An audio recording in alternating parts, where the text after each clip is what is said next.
My years ago, when my little daughter Zinzi was about 6 years old, she was playing outside and then she came into the house and said, "Mommy, you say Daddy is in prison because he is fighting for the black people." I said, "Yes, Daddy." And then she said, "But now you say, all the black men fight for the black people so that they should have all the things the whites have in this country, isn't it?" I answered her. I said, "Yes." And then she said, "But next door, Mommy, their father's there at home. Why is my father in jail and not the father next door? In our society, when a man hasn't been to prison, you look twice at that black man. How is it possible that in racist South Africa, he hasn't been to prison? It means there is something wrong with that man."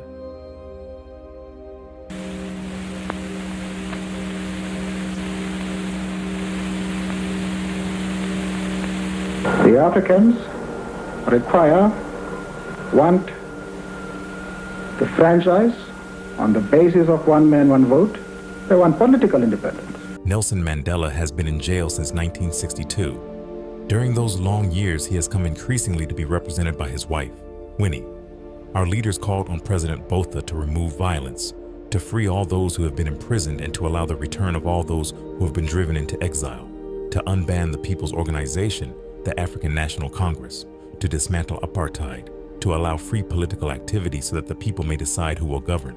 We call upon the world to accept these demands. Joined by their marriage vows, which the might of a police state could not put asunder, Winnie and Nelson Mandela have forged their union into an unflinching challenge to white supremacy. Nomzamo Winifred Matakazila came to Johannesburg in the mid-1950s. She was fresh from the countryside, a brilliant student, newly graduated as a social worker. I dealt mostly with children. I handled the worst of our malnutrition cases. I dealt with hunger, with poverty directly. I was involved with my community at grassroots level, and it was one of the most painful things for me to be in touch with the reality of our country's problems, the unemployment, the poverty of the people, and the fact that there was no way of changing those conditions other than changing the whole status quo. They were socio-economic problems of a depraved society. To change these conditions, the leading black liberation organization, the African National Congress, had begun a mass movement of civil disobedience, defying the laws of racial superiority called apartheid.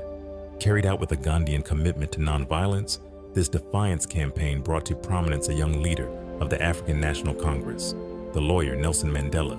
Mandela, Luka, Uzi, Benyuk, and Johanna's work. Everybody was talking about this man. In the evenings, when the factory workers came from work, they would sing freedom songs, and invariably, all these freedom songs were about Mandela. The factory workers sang so affectionately of this man when they talked about Mandela, of better wages at work. They would say Mandela will get us better wages. He seemed to be the solution to each and every worker's problems. Just about everything they wanted to complain about to their employers, they would mention this Mandela in the African National Congress. When he met ELA, was the first black social worker to be attached to a hospital, Soweto's Bargoo. I was at work at Baragwanath Hospital, and I got a call from a man who introduced himself over the phone as Nelson Mandela. He said he wanted to see me and discuss certain issues with me. I was petrified. I was so shocked at receiving that call. I wondered what I had done. Then on the appointed day we met and it transpired, he wanted me to help raise funds for the then treason trial. Nelson, hi. Nelson, go. Everything is illegal. You are surrounded. All of you, out! Now!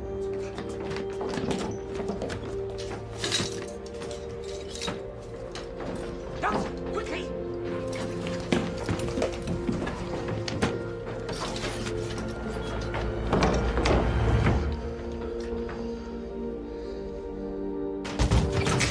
Mandela, tempo! What are they? What are they? To crush the new spirit of black protest, the South African government had rounded up 156 opponents of apartheid and charged them with high treason. This was the largest of many political trials designed to suppress dissent. Among those on trial in 1956 was Nelson Mandela. An international campaign was launched to raise money for the defense and to support the families of the accused. That is how I met my husband, and the relationship between us grew, and it was no longer a political issue, just the relationship of a social worker. So I was a very young woman, very much in love with Nelson, carrying photographs of him as a boxer in the ring, actually boxing.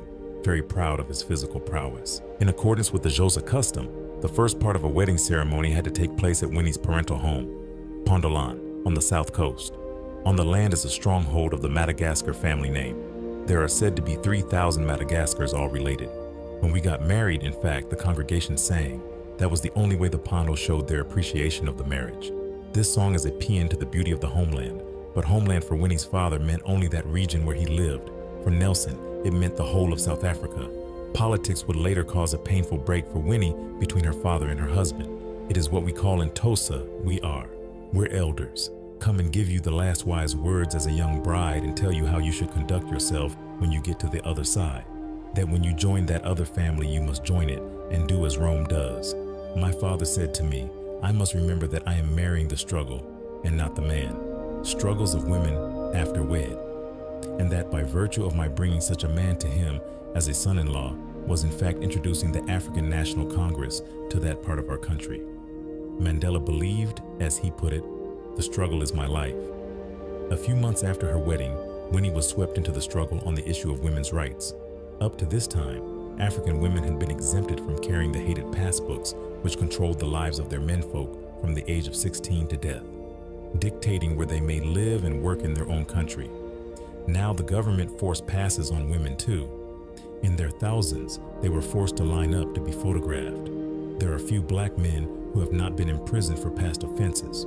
The extension of passes to the black women confirmed that the black woman would be similarly subjected to torture, to harassment and imprisonment because of past offenses.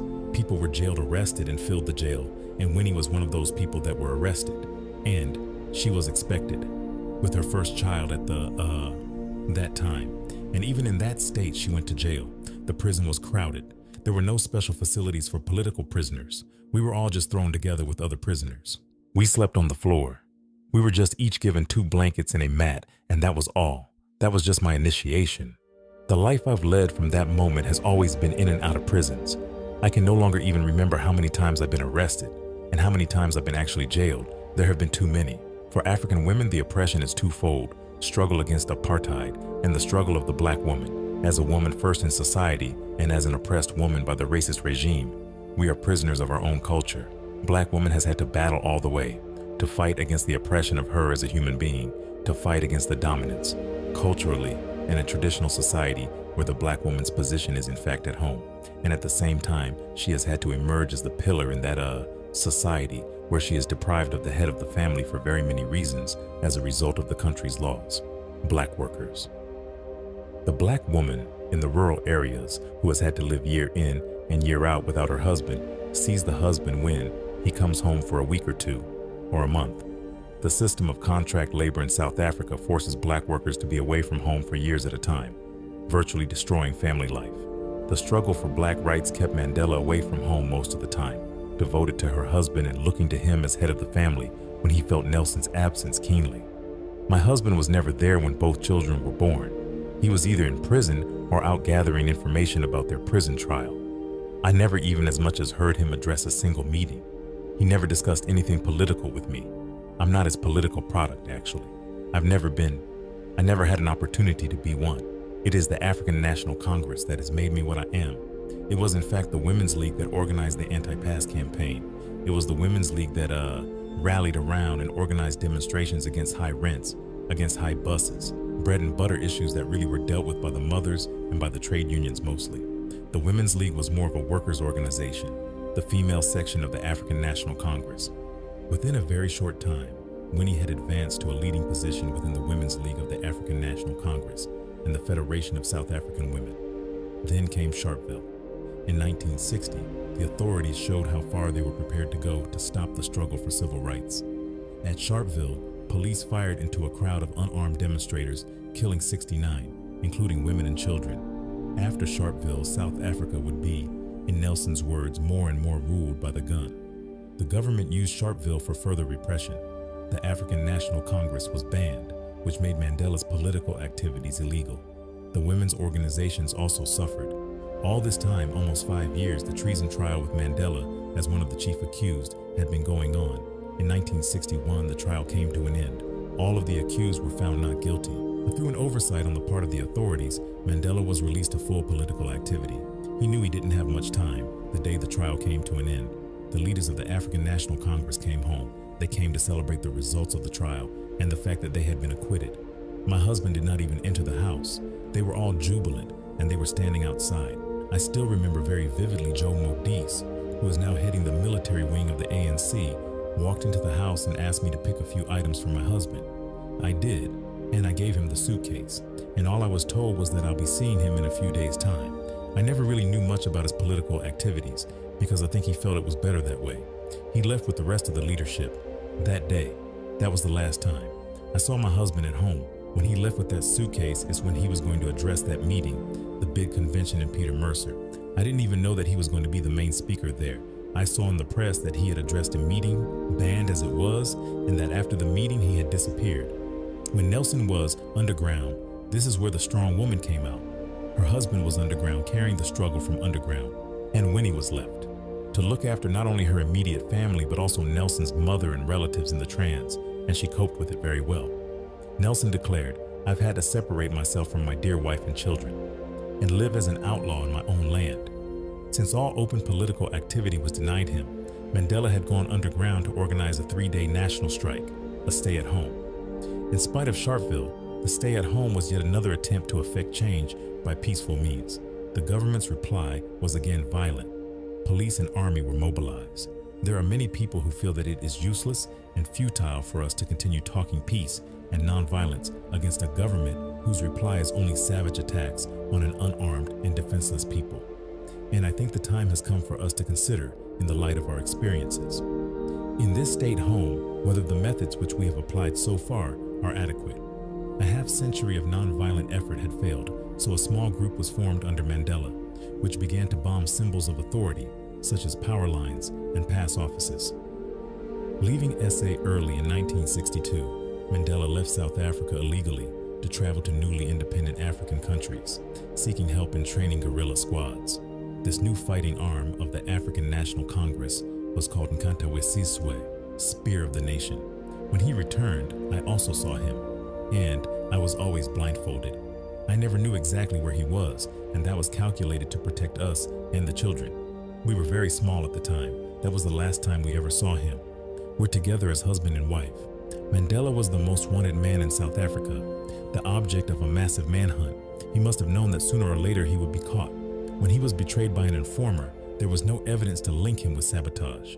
Instead, for leaving the country illegally and for organizing the 1961 stay-at-home, he was sentenced to 5 years. While Mandela was serving this sentence, a small catch of weapons was discovered in Rivonia, near Johannesburg. 8 men were arrested, the multiracial high command of Spear of the Nation. Papers were found incriminating a 9th, Mandela. The 9 men were charged with the capital crime of sabotage and seeking to overthrow the government by force. Mandela did not deny the charges. Instead, he used the trial as a forum to explain to the world why government repression had left no choice but armed struggle to achieve democracy. The charges carried the death penalty. Until now, Winnie Mandela had been known principally as Nelson's wife. Through her efforts to rally support for the accused, she caught the attention of the media. One, I normally would have been a very private sort of person. To suddenly find myself in the limelight, and with the world attention focused on me, did make me feel a bit uncomfortable. That was the aspect of my life I hadn't anticipated at that stage. Although herself under banning orders, Winnie did not hesitate to fight for her right to attend the trial. The children were refused permission to enter the courtroom. They would not see their father again for over 10 years. With Nelson's mother, Winnie went to hear the verdict. My lord, I am the first accused. At the outset, I want to say that the suggestion made by the state in its opening that the struggle in South Africa is under the influence of foreigners or communists is wholly incorrect. I have done whatever I did, both as an individual and as a leader of my people, because of my experience in South Africa and my own proudly felt African background, and not because of what any outsider might have said. I hope that life might offer me the opportunity to serve my people and make my own humble contribution to their freedom struggle. I believe that South Africa belongs to all those who live within it, be they black or white. I have dedicated my life to this struggle of the African people. I have fought against white domination, and I have fought against black domination. I have cherished the ideal of a democratic and free society in which all persons will live together in harmony and with equal opportunities. It is an ideal for which I hope to live for and to see realized. But my Lord, if it needs be, it is an ideal for which I am prepared to die.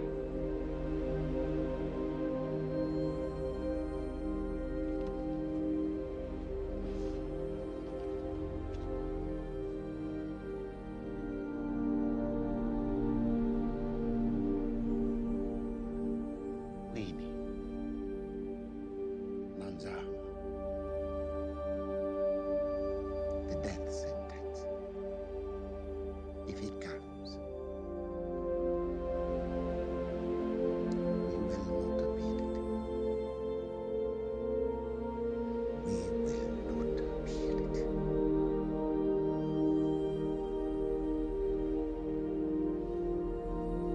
Having weighed all of the evidence, this court finds all of the accused guilty of sabotage and conspiring to overthrow the state. The sentence, in the case of all the accused, is life imprisonment. Court adjourned. At the trial, Nelson said, "I have cherished the ideal of a democratic and free society in which all persons live together in harmony and with equal opportunities. It is an ideal which I hope to live for and to achieve. But if needs be, it is an ideal for which I am prepared to die." All but one of the accused were found guilty. The strength of world opinion prevented a sentence of death. Instead, the 8 men were sentenced to life in prison. Part of my soul did go with him. My husband has been fighting for the liberation of the African people, for the working harmoniously of all the racial groups in this country. I shall never lose hope, and my people shall never lose hope. In fact, we expect that the work will go on. Off Cape Town, Robben Island had been prepared as a maximum security prison to hold a wave of political offenders. Prisoners kept in appalling conditions worked in the rock quarries, prey to sadistic guards. Despite these conditions and sealed off from the outside world, Nelson Mandela grew throughout the 60s into the leading symbol of resistance in South Africa. In the early years, Winnie could visit her husband only every 6 months. For 20 years, they were allowed no bodily contact. Nelson wrote, "Your love and support is what life and happiness mean to me." Conditions on Robben Island did not break Mandela. As the next battlefield for Nelson's spirit, the government chose the most vulnerable part of him, his wife and family. They hoped to break Nelson by breaking Winnie. Left alone in their house in Soweto, soon not able even to earn a living, Winnie had to endure slanders that it was she who had betrayed her husband to the police. Rumors were put out that she was unfaithful. There were even assassination attempts. The frail wall around the house in Soweto is a symbol of the permanent state of siege endured by the Mandela family. This wall is my little Berlin Wall, which was built by several friends as a form of protection, even though really we knew that if they want to do whatever they want to do, they can still do it. We had several attempts. There had been several attempts on my life, and friends felt that perhaps this wall could help. Hardest of all for Winnie were the attacks on her through the children. For black children, education has never been a right, but a coveted privilege. We were very young then, and my mother tried getting us into schools in Soweto. And the black principals then were very scared of police harassment. They were afraid to take us because one or two had already experienced, harassment from the security police for having us there. And we had to use, we changed our surnames, and my mother took us to a colored school in town. And there as well, the security police caught up with us and had us kicked out of that school. And this went on in about 6 or 7 schools here in South Africa, in town, where we were just chucked out. We wouldn't even spend a month if we kicked out, It took such time that some friends of my mother's heard about our plight, and then they offered to have us educated in Swaziland. The children were away at boarding school in a neighboring country, only coming home for vacations. The security branch always arrested me the day my children were on their way back home. They never found me at home. I was never there as a mother to save them. I was never there as a mother to hold my little girls' hands, take them to school, and introduce them to their teachers, as is the glory of every mother. When your children start in school, each mother looks forward so much to that day when her little girl's taken to school. I've never entered any of the schools which have been attended by my children. My banning order prevents me from entering educational premises. Under South Africa's peculiar punishment of banning, one's own home may be turned into a prison. Banning restricts most forms of human contact, including work and family, and even religion. Knowing that the attacks on Mandela's family must have a devastating effect on him, the ANC asked Winnie to take the girls and go into exile. An old friend, Paul Joseph, carried the message to her, and Winnie flatly refused to leave the country. She said her place was in the country, her place was in South Africa, and as long as the people were in prison, she could see no reason why she had to leave. Winnie, she had a very short marriage with Nelson in the context that they lived together as man and wife for a very short period. She was still very young, in her 20s, when Nelson was taken inside, and she was a social worker. She had a fair job as a social worker, but from the time that Nelson was taken in, Winnie devoted herself entirely to continuing on the outside, where Nelson had left off. Despite her banning, you find that Winnie is always getting into trouble with the police, so she is always in the news. It is almost as if she has said to herself that, I'm not going to be banned and forgotten. The Mandelas are not going to be forgotten. So, she's continued this battle to keep the Mandelas projected in what they stand for and what they mean for the people alive in the minds of the South African community. She grew to be a very politically dynamic and very, very strong personality. When she spoke, everyone was so quiet just to listen, because here was this young, very lovely woman standing up and making her speeches, but she spoke from her heart, which really made it just wonderful to listen to. She gave inspiration to everybody. Even now, if I have just a telephone call from Winnie, it's something that just gives me so much inspiration that I just want to get out and get that struggle moving, to get back home again. That's the kind of person she is, arrested. In 1969, Winnie Mandela was again arrested, this time under the Terrorism Act. 21 others were arrested at the same time, but Winnie was held in solitary confinement for 16 months.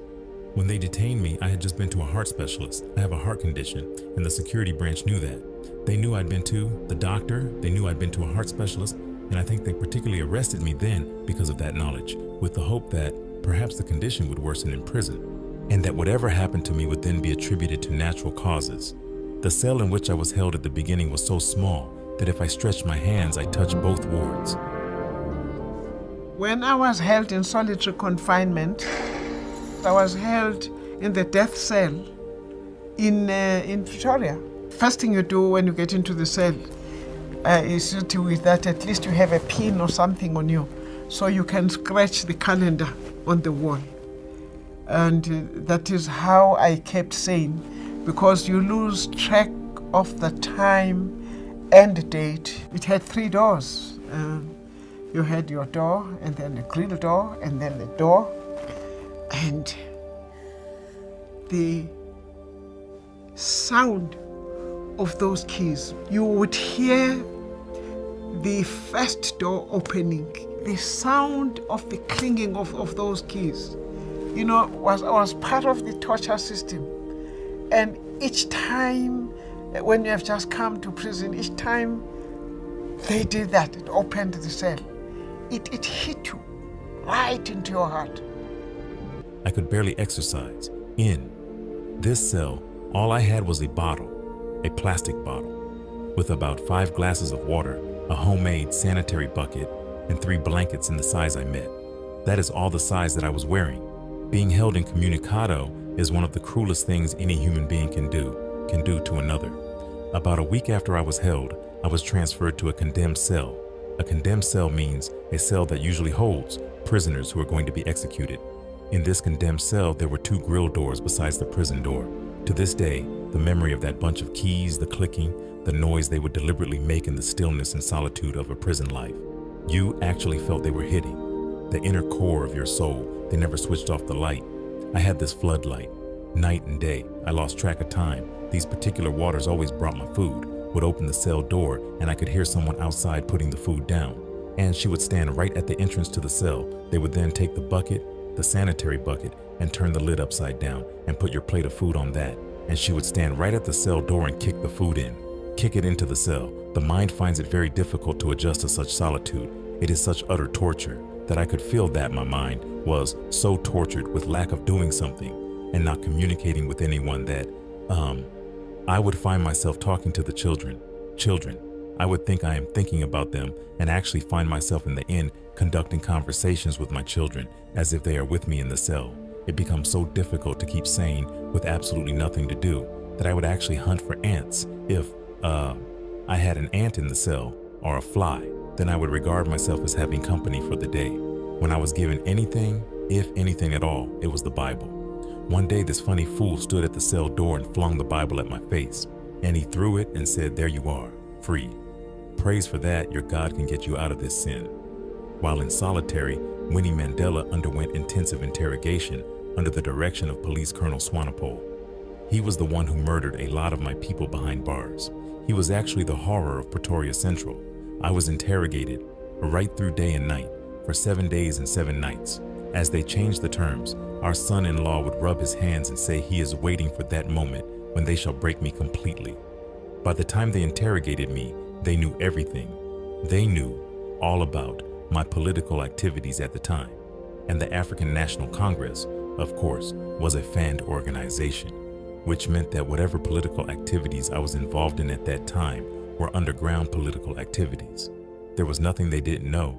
They had managed to break a few of those they had interrogated before me. The body devises its own defensive mechanisms. I didn't know it was such relief to faint, for instance, and during the only moment I ever had any rest from the intensive interrogation and intensive questioning where your mind just loses track of everything was during those fainting spells. They were so relieving. I could recover, and from each fainting spell when I came round, I felt a little refreshed to face more and more interrogation. On the 7th day, I started urinating blood, and the body was swollen like a balloon. I don't know the medical explanation for that, whether it's because of sitting in one position for days and nights right through, but my legs, for instance, were as if they were just poles that were not part of my body. I could actually feel the weight so swollen, so ominous the way that I found it difficult to stand, and that didn't stop my interlocutors in any way. I don't remember when, how I was brought back to the cell. I found myself just there, on Sunday. In the end, the fainting spells were much more acute, I think, as the body was beginning to give in to that type of brutality. Prior to my detention, I knew that as a mother and as a social worker, a human being was so sacrosanct that I could never on my own lift up a finger against any human being for ideological reasons. But what I went through, that personal experience, hardened me so much that at the end of my interrogation, looking at my interrogator and what I had gone through, I knew that as I sat in that cell, if my own father or my brother walked in dangling a gun and he was on the other side, and I had a gun too in my hand in defense of the ideals for which I was being tortured, then out fire. The security branch had made me the soldier at heart I am today. There was no way that you could talk any language of peace to a vicious man who treated defenseless women and children in that manner. I realized then that the Afrikaner had closed the chapter of negotiation and that the decision taken by my leaders in 1962 CE was arrived at with difficulty, but that there was no other way. The decision to defend, the decision to stop taming the biblical other chick, the white man, had hit us for too long. Our patience had been tested and had endured for too long. I knew then that somehow there had to be a political crisis in this country for us to reach the ultimate goal. That is what I imagined as in 1969, 1970 during my months of solitary confinement. The charges against Winnie and her co-defendants were dismissed. She was jailed again and again arrested. Mandela wrote to her, "Although I always try to put up a brave face, I never get used to you being in the cooler. Few things disorganize my whole life as much as this particular type of hardship, which seems destined to stalk us for quite some time still." Mandela was particularly concerned about Winnie's courage, which at times seemed to him to be reckless. In 1975, for a brief period, Winnie was completely free. Immediately, she resumed public political activity. Her ban had expired. She had been banned for 14 years, so we organized a tremendous meeting, jam-packed, at which all of us spoke, and then we were at the airport leaving Winnie, and a reporter said to me, "That's Jimmy Kruger there." And I said, "Who's he?" And he said, "That's the Minister of Justice and Prisons." I said, "I'd like you to meet Mrs. Mandela. I don't believe you have met her." So still the smile was on his face, and his hand sort of stretched out, and Winnie straight away said to him, "When are you releasing my husband?" You know, quite sternly. And so she turns back to me and she laughs. She says, "Listen to him. My husband's destiny is in my hands. By jailing Mandela and other leaders for life, by destroying new leadership whenever it rose up, the South African government believed it could hold back the tide of democracy in South Africa. The spontaneous revolt of 1976 took it by surprise. Where were they? This is the school where the explosion took place. That is when 1976 erupted, when over 10,000 children demonstrated in the street. They're out of school. And this direction, that is, were the police. It was more of a war situation. That was a military zone, and the government, the security forces were that side, and the school children were this side. We saw in 1976 the tragedy of our country. Any mother who saw that would not wish to see that again. The bloodbath. We went through collecting our children's bodies from the street because they dared oppose the Afrikaner. Come on. Together with a number of others, Winnie was accused of plotting the Soweto uprising, a charge later dismissed. Although Winnie was already banned, the police raided her house. It happened ever so suddenly at about 3 one morning. The cops, they broke the door down. They took my mother off to a police station. Then, after a few hours, a big truck arrived and they just started loading things. Then they took my mother away. They took me in the big truck to the police station, and my mother was told then that she'd be moved to Brownford, and we were just taken there. It was quite shocking. Without any charge or warning, Winnie Mandela had been banished 250 miles from her home in Soweto. Her place of exile was Brantford, in the Orange Free State. The Orange Free State is the most rigidly conservative of South African provinces, the heartland of Afrikanerdom. The unrest that periodically rocked the rest of the country did not cause a tremor here. With Winnie tucked away in what she called her little Siberia, the government must have thought it could forget about her. Firstly, I had to overcome the depressing aspect of it all and decide in my mind that wherever there are my people, my ministry, my own crusade against apartheid goes on. The local people had been warned that Winnie was a dangerous subversive. She began to build from the grassroots in those areas of greatest need for the community. Food for the elderly, a daycare center for the children, a mobile clinic, kitchen gardens, small victories that won the confidence and respect of Brantford's black community. Winnie made the bridge. If we work, we can release our children on the bridge. At that time, Winnie wasn't here, and we didn't have the bridge. Winnie is really very amazing.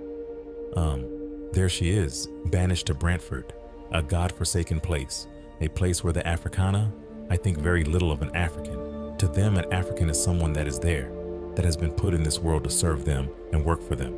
So she gets there and she revolutionizes the whole place, and she enters the shops where normally black people are not allowed to go, with the result that Afrikaners in Brantford wanted her to be moved from Brantford as a place of punishment, to be taken to another place, because they were saying that since Winnie came to Brantford, the Kipos were becoming very chieftain, and of course the other people seeing the way she's fighting the system and the oppression, they start taking it from her. You know, it becomes infectious. Winnie's grassroots organizing built a base for the African National Congress in the Orange Free State. Journalists and statesmen from all over the world made the journey to this out-of-the-way spot to visit Winnie. In 1982, without explanation, Mandela was moved from Robben Island to the mainland prison of Pollsmoor. When not in prison herself, Winnie visits him once a month. She's always tailed by the security police. One of the most painful experiences is to give the prisoner your back and return back home, knowing fully well that you are leaving him there for life as far as those who have jailed him think. It made quite a man to retain your spirit behind bars.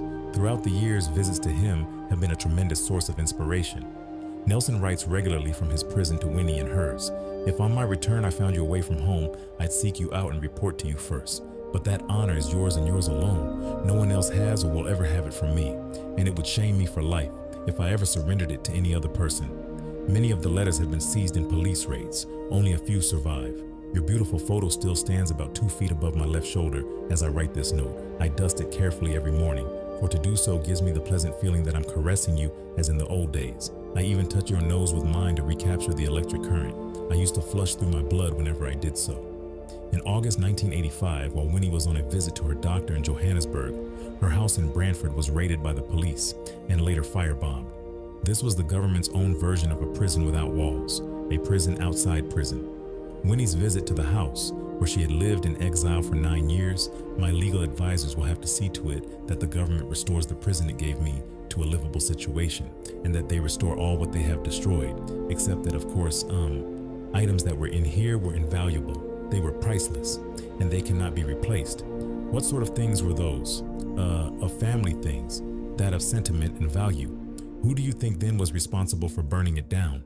It is the South African government, through the police, through the security branch. They simply just, they came back to complete the job they did last week when they invaded the house and attacked several children who ran into the yard for protection. During the police attack, Winnie's sister was beaten unconscious. Winnie's grandson lay tear-gassed for 2 hours. The police claimed that gasoline bombs were being made in the house, and they had to create that kind of atmosphere to present us as a violent people who were manufacturing bombs in the backfield of a free state. Through the years, I did develop sentiments about the place. I engaged myself heavily numerous times for the community. In a way, it became a livable prison, which was a point of departure for me to serve my people where I had been placed without any choice. The feeling I have is the feeling of everyone else who has suffered such losses, which have been inflicted by the racist regime. It is painful. It is the reality of our struggle for freedom, and it is only a continuation of the physical participation in the physical suffering of any freedom fighter. Are you going to keep red on struggling? The struggle goes on. There has never been any doubt about that. Has swept South Africa since 1984. 15 people were killed by police bullets and gas in the township of Mamelodi. Defying government orders to return to exile in Brantford, and under the forbidden banner of the African National Congress, Winnie broke her band to make a speech at the funeral. I bring you messages of love from our leaders inside prisons. I bring you deep sympathy from the family who share with you the pain of our country. Pretoria has failed to rule our country. We are here as prisoners of war. Testimony to the fact that the solution to this country's problem lies in this black hand. This is our country in the same way you have had to bury our loved ones, our children today. So shall the blood of these little heroes we bury today the event. We are here today to tell you that that day is not far when we shall lead you to freedom. Come on, Sam. Come on, Sam. I would like to thank for taking your time to watch this video. Hope it was of great hope and brought some insights. But remember, this is part 1. Let us know in the comments section if you've enjoyed it and if you are ready for part 2. Don't forget to like, share, and subscribe to Music Plus channel. Thank you.